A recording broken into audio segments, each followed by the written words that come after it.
Delhi Sengottai metro station பக்கத்தில் இன்று மாலை 6:50 மணி அளவில் நடந்த கார் வெடிப்பு சம்பவம் நாட்டையே உலுக்கி போட்டுள்ளது.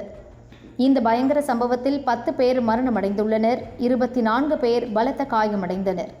பலரது நிலை கவலைக்கிடமாக இருப்பதால் பலி எண்ணிக்கை உயரக்கூடும் என்று அஞ்சப்படுகிறது.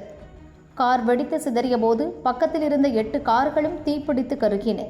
தெருவிளக்குகள் வெடித்து சிதறின. மிகவும் சக்தி வாய்ந்த வெடிப்பு என்று போலீசார் கூறினர்.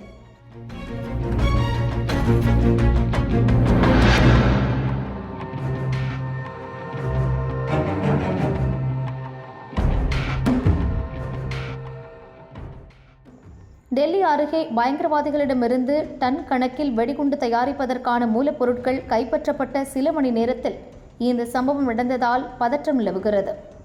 பயங்கரவாத தாக்குதலா என்ற கோணத்தில் மத்திய புலனாய்வு அமைப்புகள், தடய அறிவியல் நிபுணர்கள், வெடிகுண்டு நிபுணர்கள் விசாரணை நடத்தி வருகின்றனர். இந்நிலையில் சம்பவ இடத்தில் என்ன நடந்தது என்பது பற்றி டெல்லி போலீஸ் கமிஷனர் சதீஷ் கோல்ச்சா விளக்கினார். அவர் கூறியது: சரியாக மாலை 6:52 மணிக்கு இந்த சம்பவம் நடந்தது. Hyundai i20 car red light நோக்கி மெதுவாக சென்றது. ரெட் லைட் வந்ததும் திடீரென நின்றது. மறுகணமே கார் வெடித்து சிதறியது. அப்போது பக்கத்தில் இருந்த கார்களுக்கும் தீப்பற்றி அவை சேதமடைந்தன. சிலர் இறந்து விட்டனர், இன்னும் சிலர் பலத்த காயமடைந்துள்ளனர். NIA, தடய அறிவியல் நிபுணர்கள் டீம் உட்பட பல புலனாய்வு அமைப்புகள் சம்பவ இடத்தில் இருக்கின்றன.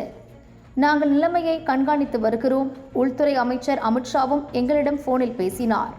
என்ன நடந்தது என்பதை அவரிடம் விளக்கினோம் என்று போலீஸ் கமிஷனர் கூறினார். சம்பவம் நடந்த இடத்துக்கு பக்கத்தில்தான் கௌரி சங்கர் கோயிலும் ஜெயின் கோயிலும் இருக்கின்றன. பயங்கரவாத சதியா என்ற கோணத்தில் விசாரணை தொடர்கிறது.